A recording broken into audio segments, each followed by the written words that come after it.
Oi, Rosana, tudo bem? Boa noite. Boa noite, professora. Tudo e com a senhora? Bem, graças a Deus. E aí, já fez a sua prova? Não, estava esperando a aula. Ah, Eu aconselho da senhora que hoje é a última aula da sessão, né? Aí eu vou é. assistir a aula hoje, porque pode ser que tenha. Pode ser, não, eu acredito que vai ter conteúdo disso na prova. Aí eu vou assistir a aula, depois que acabar a aula, eu faço a prova. Ah, tá joia. Então tá, vamos começar então. Não sei quantas pessoas vão entrar ainda. Eu já vou começar, né? Porque daí depois também fica gravado. Quem perder o início. Vamos lá. Então, essa sessão é da unidade 4, né, avaliando a prática filosófica. Nós vamos comentar um pouquinho sobre avaliação. Eu acredito que realmente é muito importante que, né, que vocês vejam a sessão realmente antes da prova, porque quem não fez ainda, né, a avaliação, porque tratando-se de avaliação, nós falamos muito sobre metodologia, sobre a prática, mas a avaliação é nesta sessão que nós vamos tratar sobre a avaliação. Professora, você pode voltar o slide 1 só para me tirar print do título? Ah, tá. Peraí, aqui.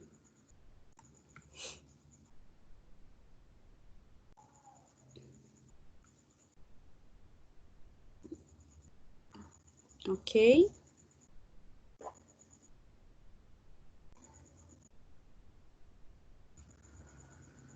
Ok, obrigada. Nada. Então, a avaliação, avaliando então a prática pedagógica. Nós temos várias metodologias, várias formas de se trabalhar na sala de aula, várias didáticas, mas a avaliação é algo peculiar, né, na área da filosofia, porque, de certo modo, nós não vamos poder avaliar da mesma forma que outras disciplinas, matemática, ciências, língua portuguesa, porque a filosofia realmente ela é diferenciada. É a forma de abranger sobre vários assuntos dentro da sala de aula é diferenciada. Né? Nós vimos isso desde a unidade 1. Então, nós estamos concluindo uma etapa na sua formação hoje, né? E para encerrarmos a disciplina de filosofia para crianças, abordaremos agora questões acerca da avaliação em uma área de conhecimento bastante aberta e singular. Por que aberta e singular? Porque é uma exceção dentre as outras áreas, né? A forma de avaliar na filosofia vai diferenciar das outras áreas de conhecimento. Então, nós precisamos manter o foco no fato de que qualquer experiência inserida no contexto escolar carrega em si uma intencionalidade pedagógica. Por isso, também está ligada a procedimentos pedagógicos comuns a outras experiências escolares, como é o caso da avaliação e da organização. Então, nós vamos comentar, né, essa questão da avaliação, ela passa por um processo aí de organização também dentro da filosofia. Não só organização metódica ali, sistemática de avaliação, não só com esses princípios, mas aí nós vamos entender melhor vendo alguns exemplos. Então, imagine que a escola em que você trabalha instituiu a filosofia como disciplina curricular para os alunos de primeiro ao nono ano. A princípio, você ficou muito feliz, porque estudou bastante o tema, tem uma prática que considera reflexiva, dialógica, praticamente filosófica com seus alunos. Pensou que seria a melhor coisa que aconteceria na sua vida profissional naquele ano, já que não haveria adoção de material didático específico na sua escola e o planejamento seria feito por você. Então, imagina, você estudou toda a questão de abordagem teórica da filosofia com seus alunos, você estudou a forma didática, né, os procedimentos, as técnicas e estratégias para lidar com seus alunos, colocando ali a filosofia nas suas aulas, e aí você está perfeitamente ali abordando a filosofia dentro da sala de aula e em salas aí de 1º ao 9º ano. Mas existe uma questão, né, que é a avaliação. Então, como elaborar uma avaliação formal para a nova disciplina? Como eu vou elaborar uma avaliação na filosofia que eu vou elaborar assim como eu elaboro as avaliações na matemática, na língua portuguesa, nas ciências, no estudo do corpo humano nas ciências, no estudo da fotossíntese na ciência. Eu vou elaborar da mesma forma que eu elaboro em outras disciplinas, não vai ter mistério, eu vou elaborar também na filosofia. Primeiramente, você tem esse pensamento, mas vendo ali todas as questões que envolvem a filosofia, é necessário que o professor comece a refletir que não é desta mesma maneira que ele vai poder abordar ali com seus alunos um tipo de avaliação, principalmente sistemática, formal, quantitativa e não qualitativa nesta disciplina. Então, é nessa questão que nós vamos discutir hoje sobre como avaliar na área da filosofia, como pensar numa avaliação possível nesta área de estudo, principalmente se ela for uma disciplina curricular. Se ela não for uma disciplina curricular, mas se ela for, por exemplo, uma abordagem teórica que você vai utilizar em outras disciplinas, seja na língua portuguesa ou matemática, ela vai também ter um formato também avaliativo diferenciado, mesmo que não seja a disciplina curricular, ok? Então, esta pergunta aqui, nós vamos respondendo no decorrer dessa aula. Por quê? Porque conforme ali os conceitos que vocês já estudaram, conforme todas as abordagens aí que nós fizemos sobre a filosofia para crianças, vocês conseguirão responder pelos exemplos, né, que nós formos elaborando aqui com vocês, pelos exemplos que nós formos elucidando esse tema, e aí vocês vão conseguir também responder como elaborar, então, uma avaliação para uma turma que tem ali como disciplina curricular a filosofia.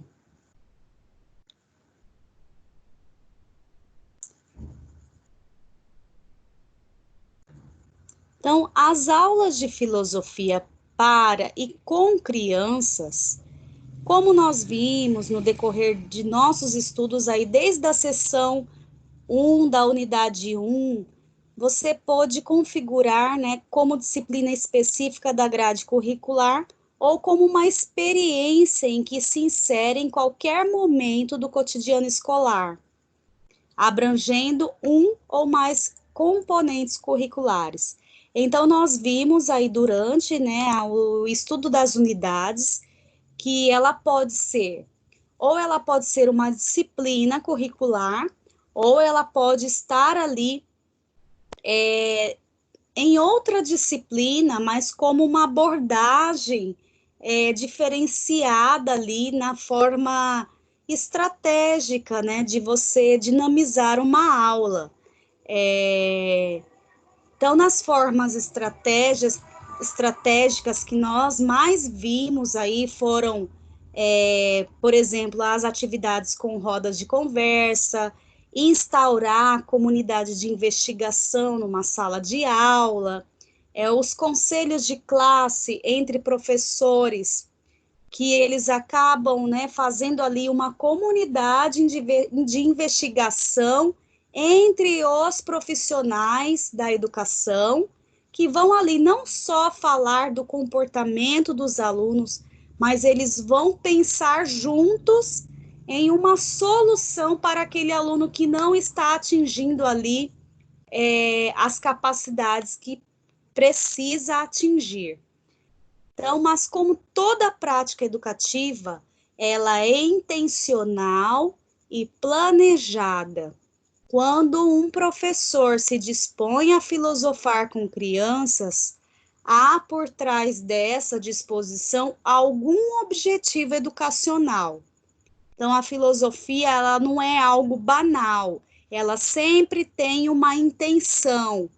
Qual é o objetivo, né, de utilizá-la, às vezes, em algumas aulas, sejam de outras áreas diferenciadas. Então, o saber profissional do professor é um conhecimento que também é técnico.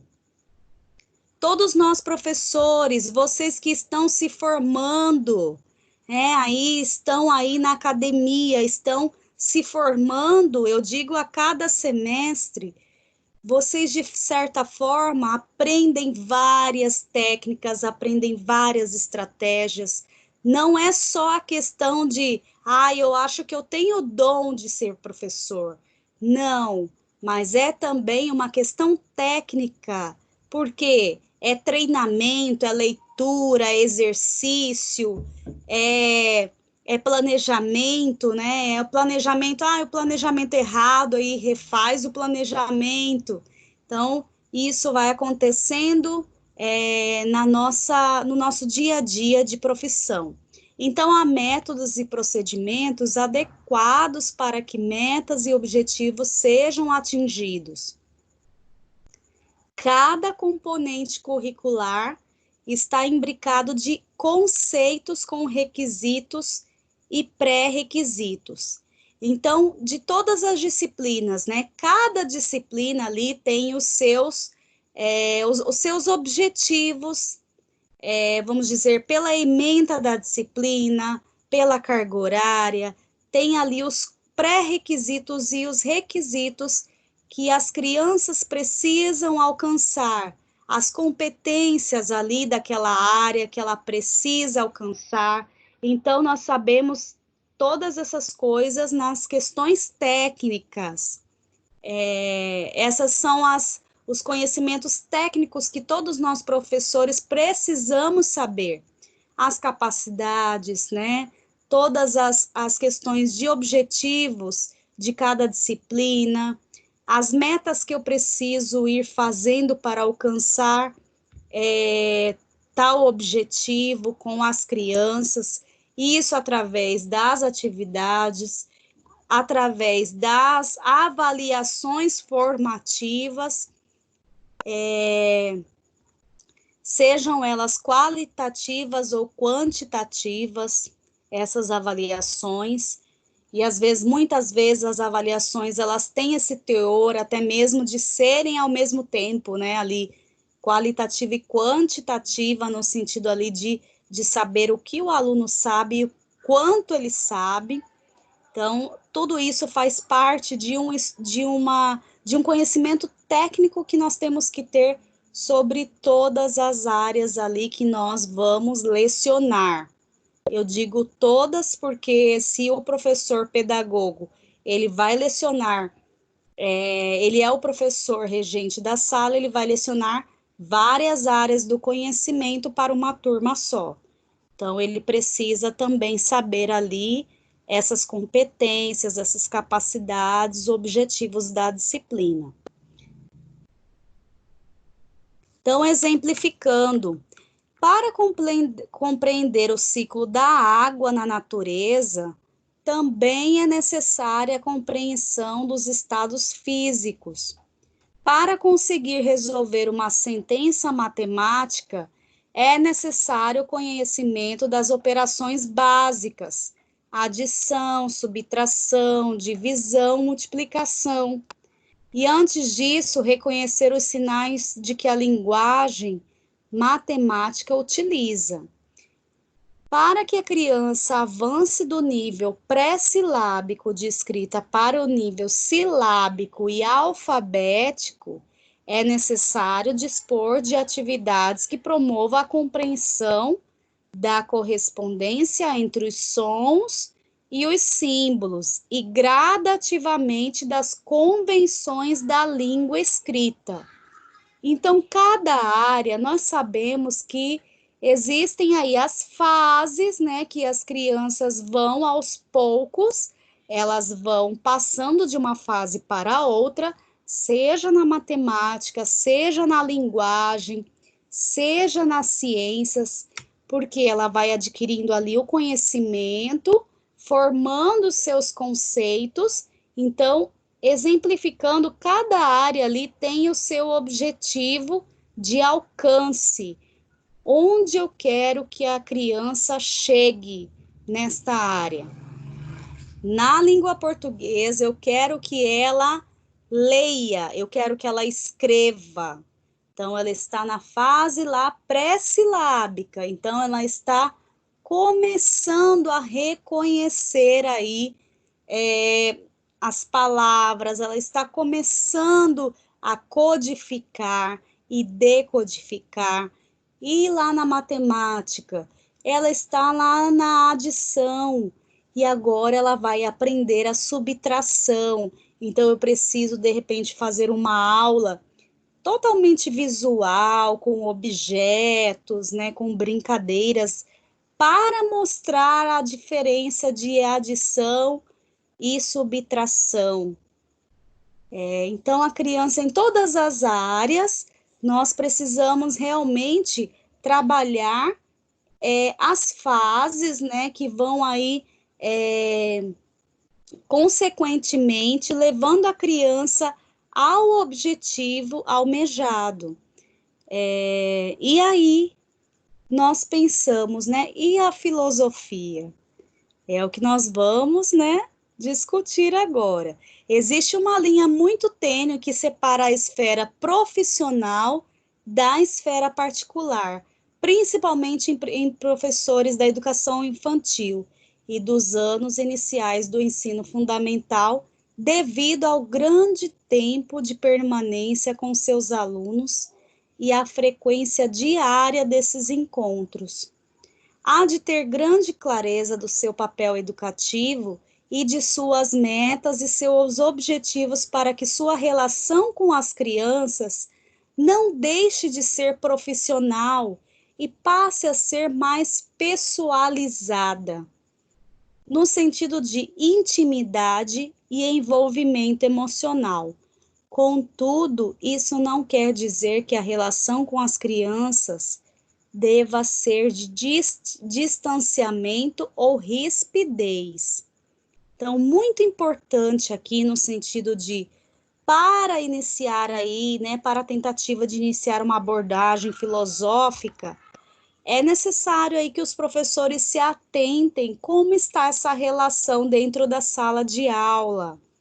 Como que o professor que ali convive muito tempo, né, com as crianças, ele, de certa maneira, ele vai, às vezes, ele é propenso a ter alguns pensamentos estereotipados de alguns alunos.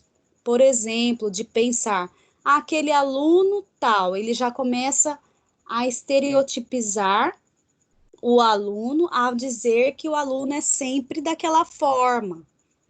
Então, essa convivência aí a convivência aí muito extensa, a convivência diária, a convivência que o professor é só ele que é o professor da turma, e ele que fica ali mais tempo com a criança, isso, de certo modo, também o professor tem que tomar cuidado para ele não confundir ali as relações que ele precisa ter com o aluno, no sentido de o envolvimento ali emocional, né, essa intimidade que o professor vai tendo cada vez mais com esse aluno, vai proporcionando com que o próprio professor pense que o aluno ele tenha tais características e não fogem daquelas características. E isso, às vezes, deixa o professor pensando como se fosse aquele perfil do aluno.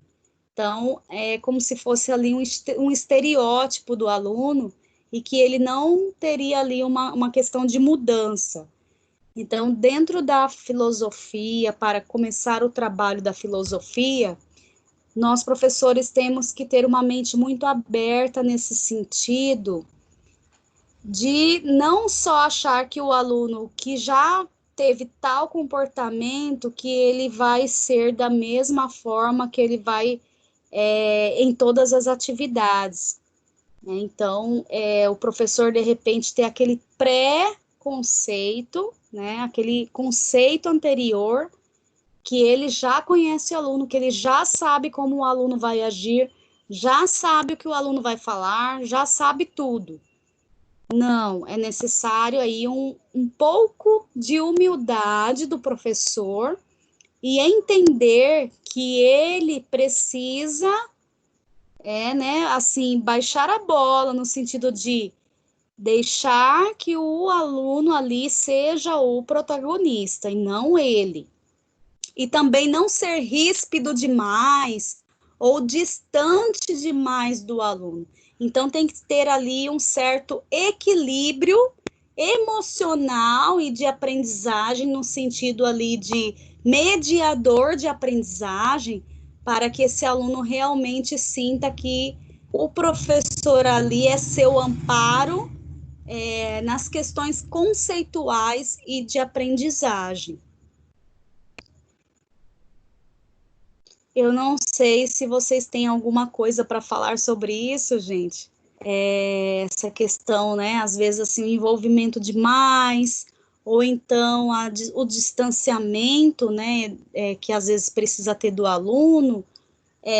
Tem casos que o professor vai ter que ter ali um certo distanciamento, dependendo do caso, né? Mas não a rispidez. A rispidez, eu acredito que ela não é algo justificável da relação entre professor e aluno numa sala de aula.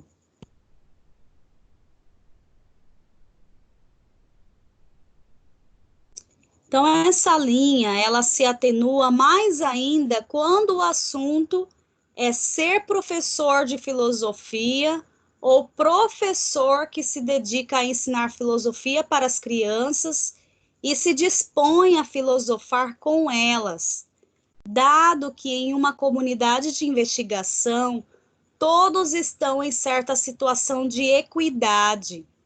Além da relação entre os membros da comunidade de investigação, há também a relação deles com a filosofia e a relação da filosofia com o currículo e a escola.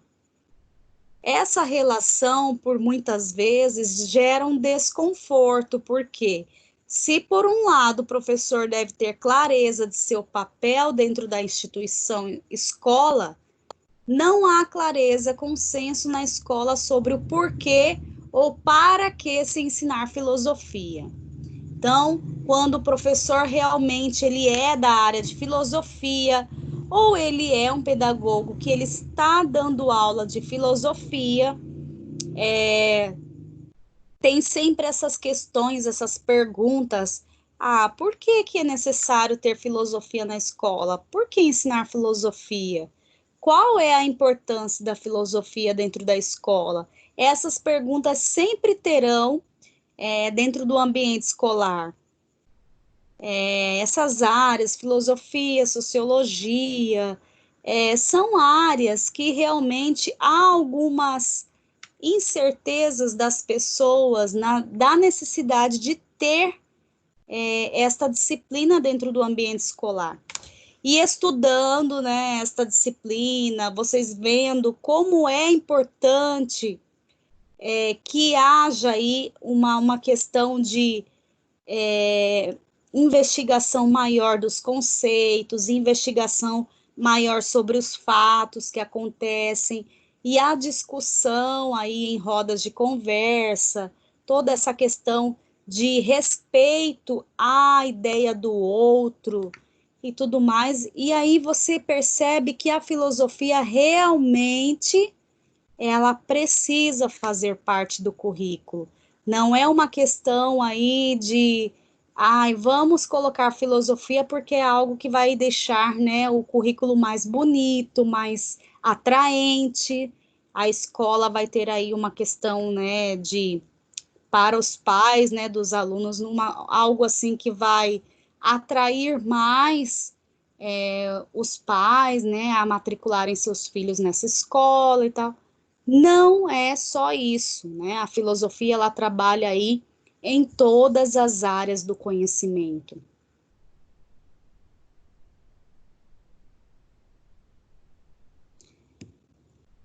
Este desconforto ou incômodo, longe de ser simplesmente um problema pedagógico ou didático, constitui, a meu juízo, algo essencial à prática filosófica, porque a diferença de outras disciplinas, nas quais a definição de seu campo não é um problema disciplinar complexo, para um geógrafo ou um físico, não é difícil deles dar seu território a partir de seus objetos de estudo. Para a filosofia, a delimitação de seu campo já é um problema filosófico. Mais ainda, qualquer que seja a estratégia que desenvolvamos para driblar as perguntas o que é, para que serve, etc., nunca passa despercebido aos nossos interlocutores, que em nossa resposta há algo de malabarismo, de querer esquivar, em última instância, uma resposta clara e precisa. Quer dizer, sempre ficará algo não satisfeito, não resolvido. Sim, pode ter sim, né, essa questão do professor, como diz esse autor Serlet, pode ter sim essa questão do professor realmente estar como se fosse ali, toda vez ali, como se estivesse num malabarismo, porque tem questões que ele não vai conseguir responder, tem questões que ele não vai ter ali a lucidez de saber todas as respostas. Então, de certo modo, não há solução para todos os problemas existentes. E aí o professor ele se vê realmente ali como se estivessem, né, em um malabarismo, segurando aí vários pratos, várias bolas, como se pensasse num malabarismo, no sentido de que ele precisa, sim, conversar também com outros profissionais. De certa maneira, vai ter hora que o professor ele vai precisar buscar ali, pesquisar mais sobre o assunto. Ele vai precisar, por exemplo, de repente, um assunto muito complexo ou um problema muito complexo, o professor vai precisar de outros profissionais que não seja da educação para que possam realmente falar sobre o assunto, explicar sobre o assunto. Então, essa questão desse desconforto, incômodo, né, é uma questão que todos os professores eles passam. É uma questão que todos os professores eles têm na rotina de trabalho. Isso é normal, isso não é anormal, isto é normal da profissão. E principalmente a filosofia é muito mais, né? Porque já a geografia, as ciências, a matemática tem muitas soluções de problemas já resolvidas, muitas respostas para um conceito, muitas respostas para várias perguntas. E na filosofia, não. Na filosofia, nós temos que sentar, fazer a roda de conversa, fazer a investigação, fazer ali a coleta de informações, falar sobre o assunto escutar um ao outro e não chegar a um só consenso, mas chegar a várias ideias no final, né? Então não é algo complexo, não é algo fácil, é algo complexo, sim. Além disso, há questões das técnicas de ensino, dos exercícios, que em algumas redes ou sistemas de ensino são padronizados, e também as provas. O ensino de filosofia não pode ser abarcado por uma didática geral, não pode ser equacionado unicamente como uma questão pedagógica, porque há algo de específico na filosofia, há algo que faz com que a filosofia seja filosofia e não ciência, e não religião, e não opinião. E é esse algo que faz com que o ensino de filosofia careça também de um tratamento filosófico, de uma didática específica, para além de toda e qualquer questão estritamente pedagógica, segundo Galo em 2002. Então, dito isto, é preciso nos atentarmos a essas especificidades da filosofia e do ensino da filosofia. Sobretudo as formas de avaliação. Então, esse é um tema dos que mais intrigam os professores que se interessam ou iniciam o trabalho de filosofar com as crianças, que é a avaliação.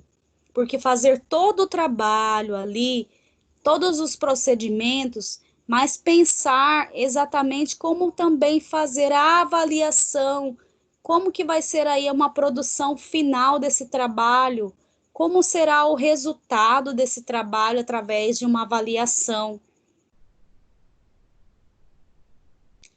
Uma avaliação, ela pode ser de vários tipos, de acordo com o seu objetivo, e acontecer em infindáveis momentos do processo de ensino-aprendizagem.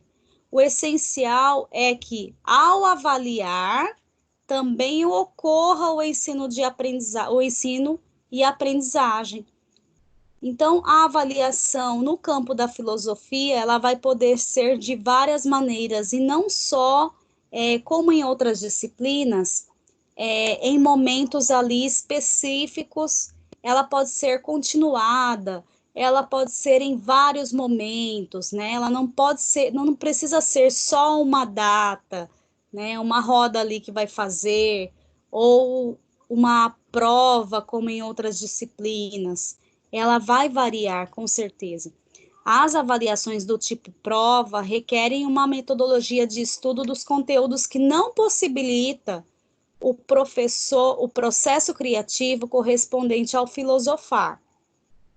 As avaliações precisam, ao menos, em certa medida, garantir a possibilidade de construção do conhecimento e não constituírem meramente objeto de constatação de aprendizagem. Em filosofia, não há o que provar.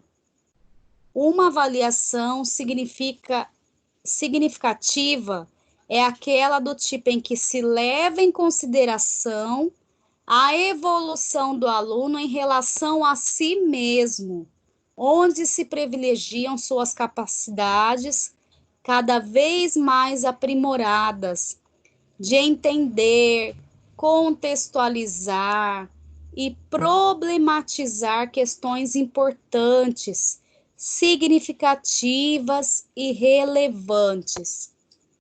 Olha só, essa parte é muito importante. Então, na avaliação em filosofia, é muito importante que o professor, ele vai se atentar ali, não só o que o aluno está aprendendo, mas ali aquilo que ele está aprendendo, o que realmente está fazendo significado na vida daquele aluno. Então, não a avaliação significativa, ela não é a questão do aluno só saber a questão de saber, o aluno sabe o conteúdo, tudo bem, ele sabe, mas aquele conteúdo, ele tem significado na vida desse aluno? Ele está fazendo parte ali da rotina, do cotidiano, da vida desse aluno?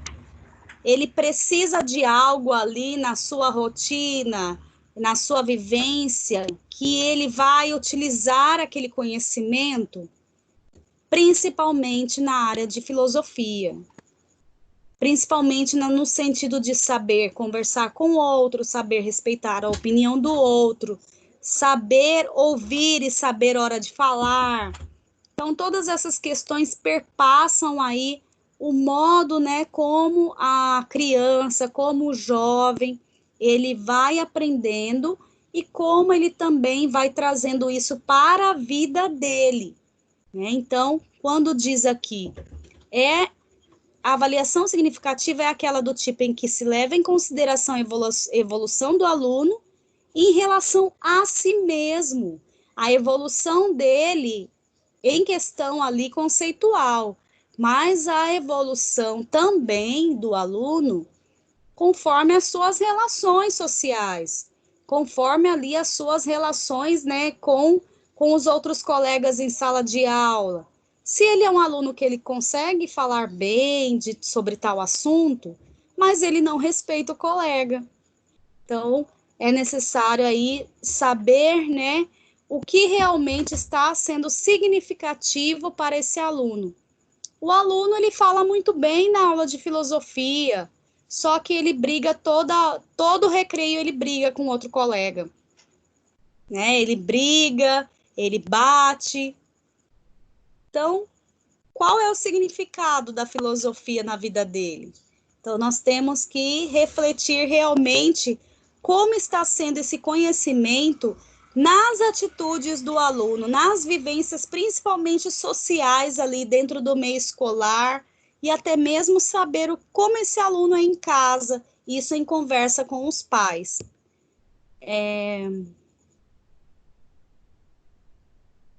Então, a avaliação, assim, ela é entendida como um ato de pensar.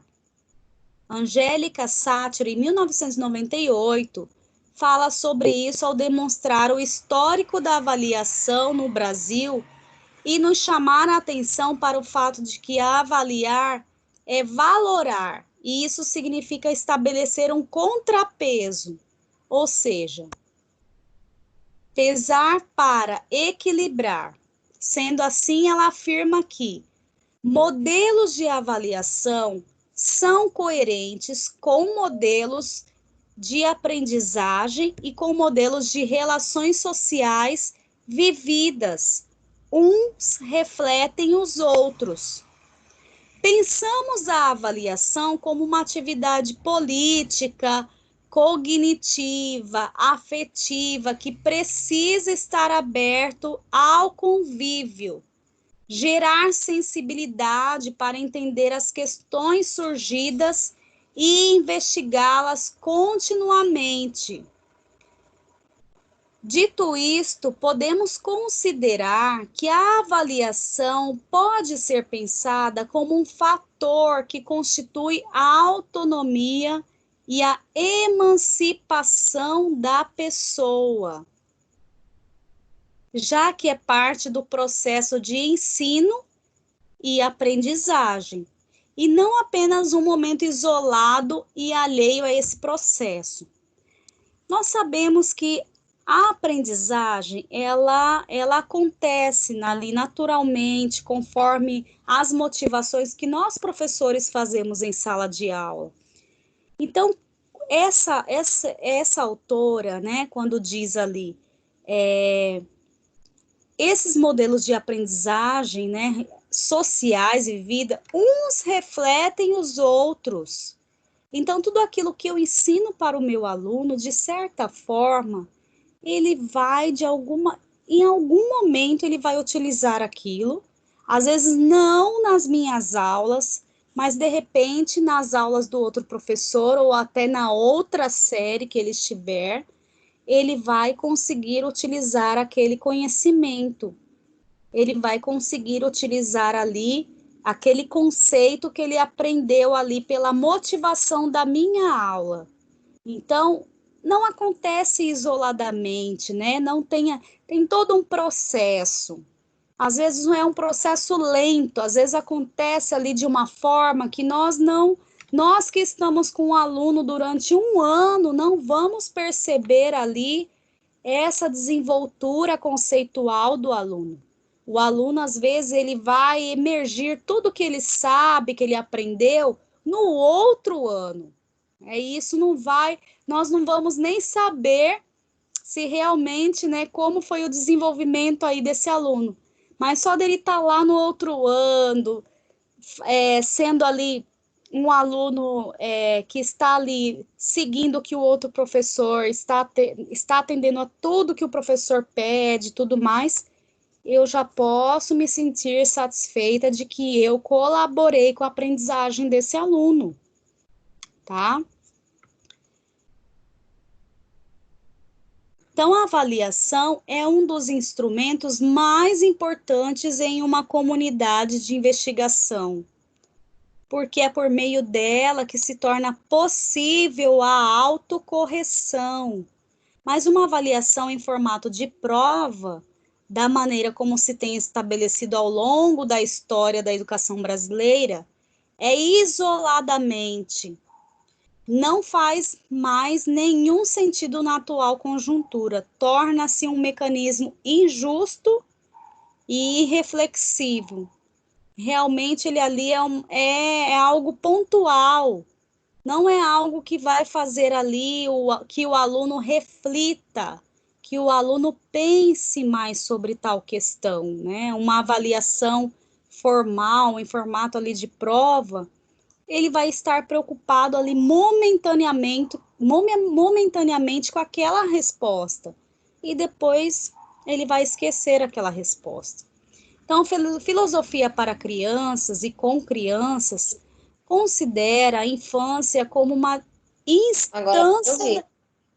Oi? A Tá fazendo filosofia desculpa aí. Tava fazendo o teste para ver se tá funcionando. tá joia. Tá funcionando, professora, o meu. Tá funcionando? Tá funcionando agora. Ah, tá.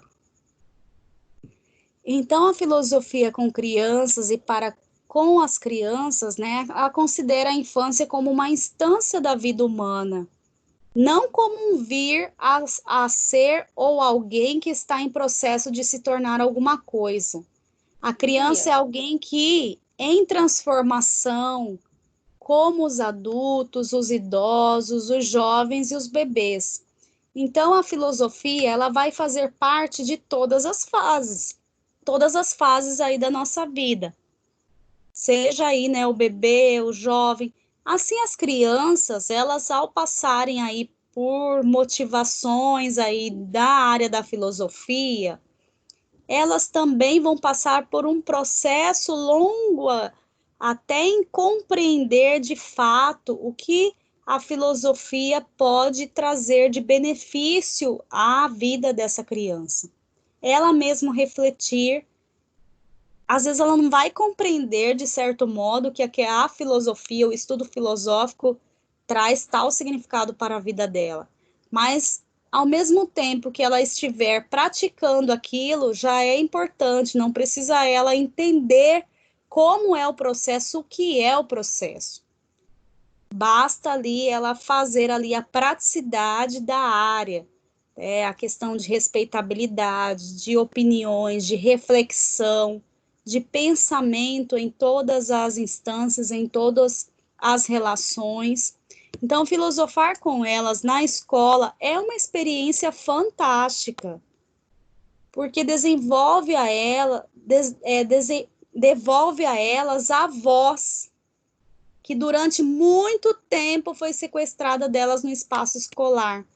Então, muito tempo, vocês sabem, dentro aí do ensino tradicional, por muitos anos, as crianças precisavam ficar quietas.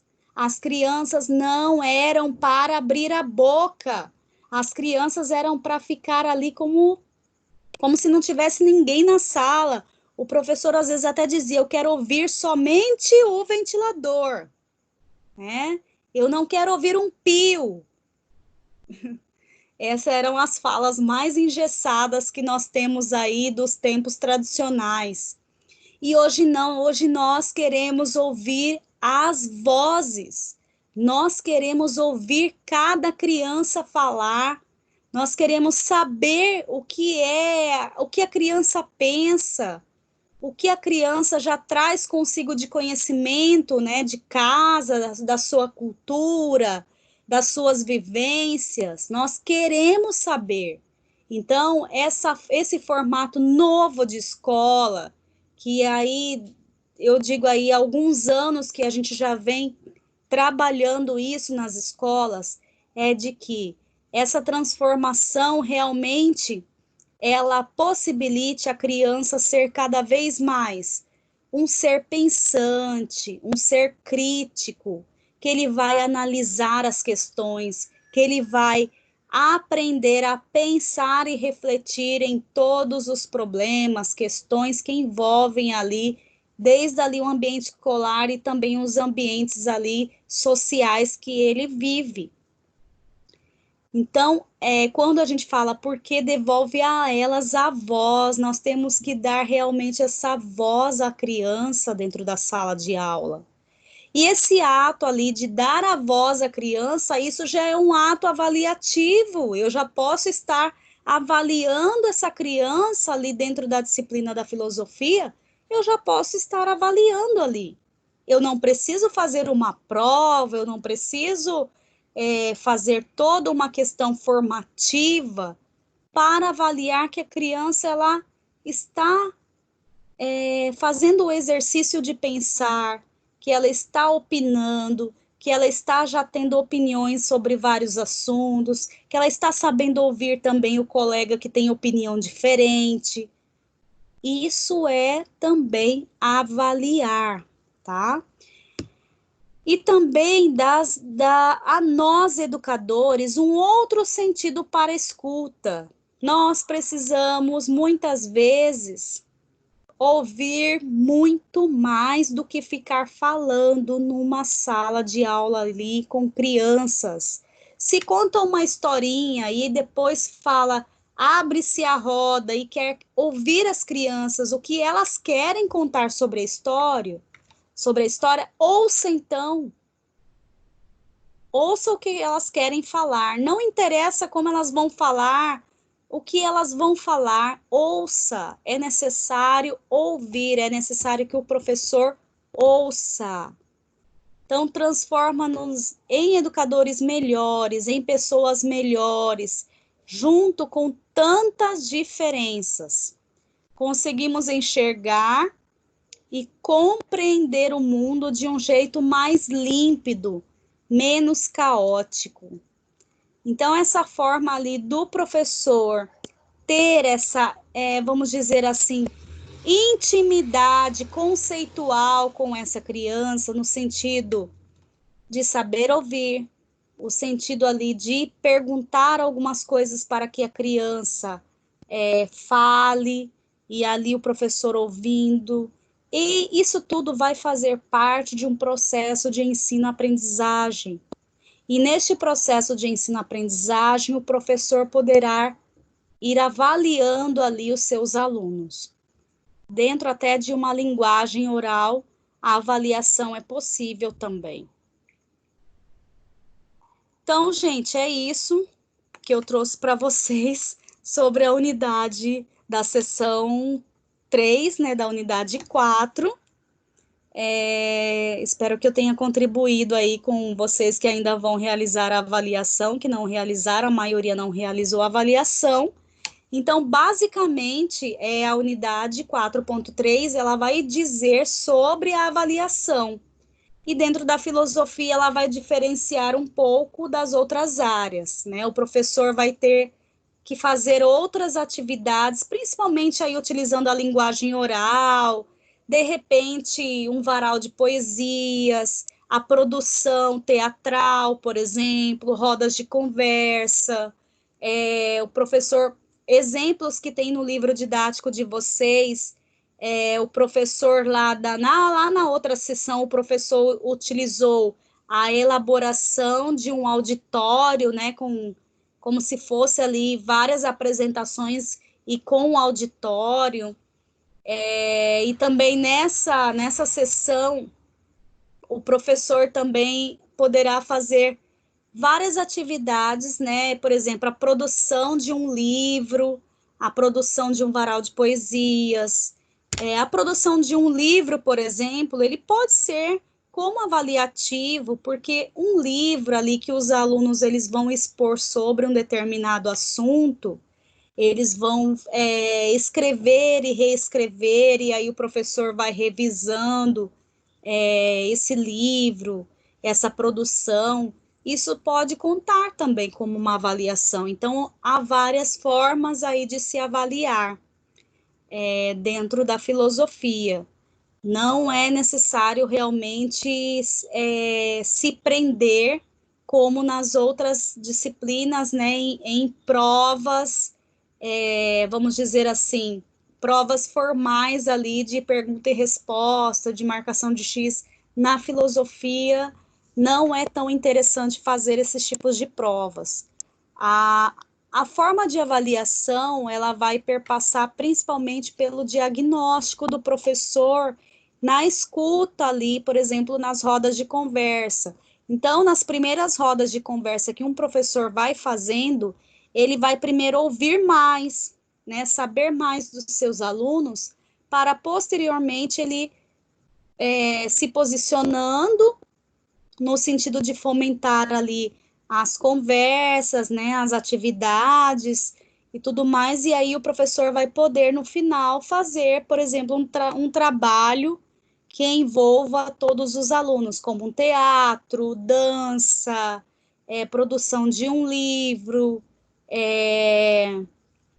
uma produção de um auditório, um júri popular, várias coisas que possibilitem aí os alunos atuarem como se estivessem atuando também no meio social, né? Gente, é isso. Alguma pergunta, alguma questão? Tudo bem? Não é tão difícil essa sessão, né? Ali dentre os outros conceitos na sessão, também vocês vão até mesmo relembrando alguns conceitos que vocês já aprenderam também nas outras sessões e praticamente esse conceito, né, sobre avaliação que eu trago para vocês hoje. Alguma pergunta? Tudo bem?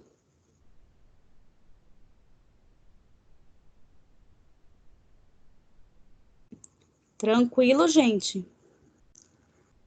Bom, alguns avisos. Então, vocês estão aí na semana de avaliação. Vocês têm, quem não fez avaliação, né? Ela precisa ser feita aí até o dia 10. Vocês precisam fazer o agendamento no próprio portal. Quem não fez, faça. E vocês têm aí 3 horas, né, para fazer a avaliação. Vocês não podem fazer mais, a duração não pode passar de 3 horas, tá? Então, marquem ali, né? Quem não marcou ainda, marque. Vocês têm aí hoje 8, amanhã 9 e quarta, dia 10. Dia 10 encerra a avaliação, tá? E aí, na outra semana, que deve estar no portal de vocês aí, tem a segunda chamada e depois o exame final, que é tudo realizado pela própria Croton, tá? Alguma pergunta, Essa é a sua gente? última aula, professora? Oi? Essa é a sua última aula? Não, semana que vem eu posso estar aqui de plantão, não tem problema, porque a conteúdo mesmo já encerrou. Agora encerrando o conteúdo, né? Hoje quase não deu para me entender, porque minha internet é muito ruim, cortou muito. Cortou. Então você vai ter que Cortou muito. pegar a aula Não gravada, tá nem né? parecendo imagem. Meu Deus. O som tá muito baixinho, a internet tá horrível. Nossa. Você vai ter que pegar a aula gravada, né, Rosana? Aham, porque não tá aparecendo imagem e o som tá muito baixinho. E tá no celular, porque no computador também não consegui. Uhum.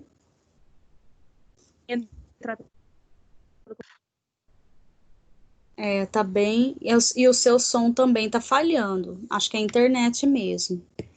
Gente, Tá mas horrível.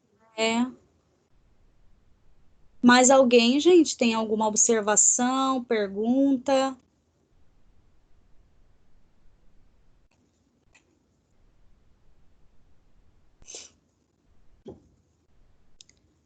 Bom, meninas, nenhum menino na sala, né? Só meninas, Franciele, Jaquelina, Rosidete, Rosana e Tatiane. Obrigada pela participação de vocês. Então, daqui a pouco eu vou colocar, né, eu vou baixar aí o vídeo da aula, tudo, vou disponibilizar para vocês. E qualquer coisa, né, vocês podem. Não podem enviar Professora, mensagem, não podem. Eu já professora, ia falar que qualquer coisa pode enviar mensagem sobre a prova, mas não pode. Oi, professora, tirei uma dúvida minha aqui. sim. Sou Rosidete. Olha, essa atividade que a senhora está aparecendo aqui, a senhora passou semana passada, porque eu não assisti a aula semana passada, porque estava fazendo um monte de coisa no portal. Que atividade, Rosidete? Aqui está falando atividade parcial, porém ser enviada com justificativa. Não, A avaliação. essa daí é as que você não fez, tá? Eu já avaliei, já postei nota, então veja aí certinho. Eu mandei no seu particular, né? Veja aí certinho, é as que você não fez. Aí você vai fazendo e me enviando. Eu preciso postar nota até essa semana, Ah, tá. Tá bom, tá? então. Corre Tá. lá para fazer, faça a prova, depois Uhum, já faça as atividades aí que você não fez, tá? Me tá manda lá bom. por mensagem no AVA. As atividades que tiverem no portal lá nas sessões, faça lá mesmo. Uhum, Mas as outras que você pode me enviar por mensagem no AVA, ok? ok. Daí dá tempo, corre para fazer que dá tempo, tá? Me entrega aí até quarta-feira no máximo. Corre aí para fazer para que eu possa avaliar e postar sua nota, tá bom? Tá bom, então. Professora, eu tenho que marcar essa prova para fazer?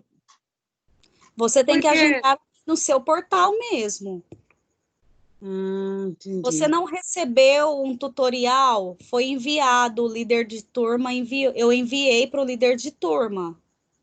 Hum. Eu recebi sim, mas é que é em PDF, aí o meu celular não abre, professor, esse PDF.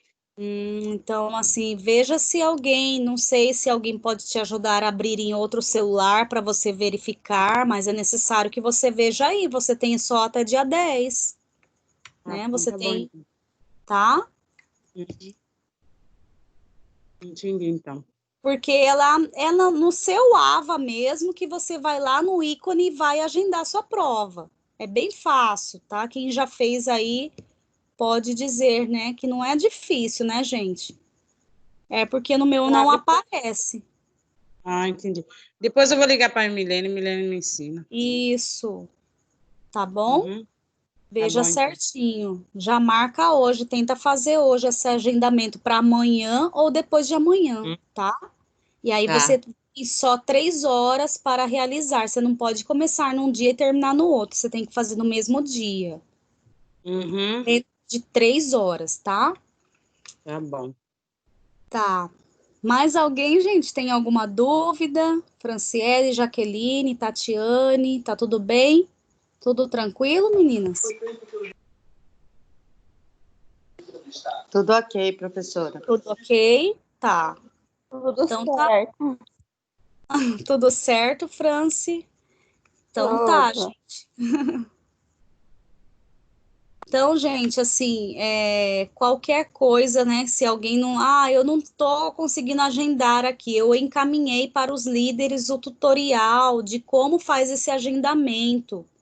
Aí vocês precisam abrir esse tutorial para saber ali como faz o agendamento da prova, para conseguir ali fazer o agendamento e fazer a prova durante essas 3 horas, tá? É isso.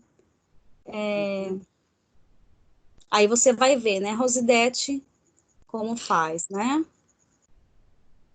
Vou. Tá joia, então. Então, gente, agradeço a participação.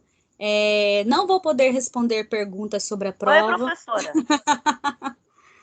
Oi, Edna, agora que você entrou. Ah, Caiu minha net. tá, entendi. Mas assim, eu vou baixar a aula. Eu vou baixar, leva um tempinho para baixar e disponibilizar lá, mas aí você vai poder ver a aula gravada, tá? Beleza. Então, gente, agradeço. Muito obrigada aí. Semana que vem eu vou estar aqui no horário de aula, tá? Algumas questões aí que vocês queiram, de repente, né, por esses dias hoje nem tá todo mundo, mas semana que vem, de repente, aí vocês entrem para, de repente, para a gente bater um papo, nossa última aula, nossa, vamos dizer aí, nossa despedida aí, na semana que vem. Aí eu quero ver esse povo abrir a can, tá? Hoje vocês estão tudo aí preocupado com prova, né? Mas semana que vem abre a can, conversa, faz ali uma conversa de final de semestre, tá bom? Agora a professora é prova e o planejamento do estágio. Meu Tem Deus. que entregar. 13 Não. dias só para entregar. Nossa. Não, mas entra um pouquinho Correria. na aula. 13 dias. Dias, professora, para elaborar, fazer o plano de aula, montar o relatório. Uhum. Então vamos lá, né? Fazer também. Faz todo dia um pouquinho que vocês vão conseguir. Não deixa tudo para um dia só, né? Parcela isso daí. São 13 dias, vai cada dia um pouquinho para não deixar acumular.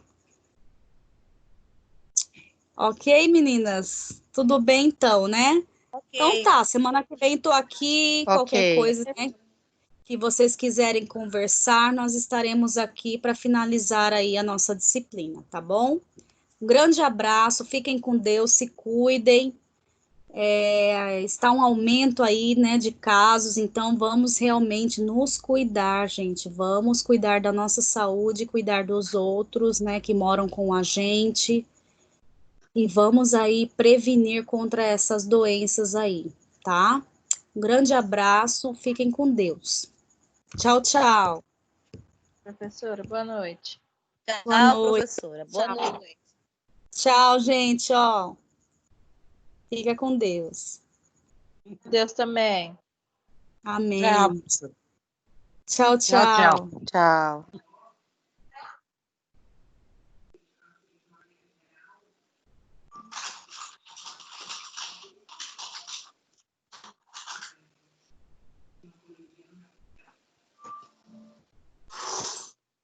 Meu, tem que dar uma anunciando, né?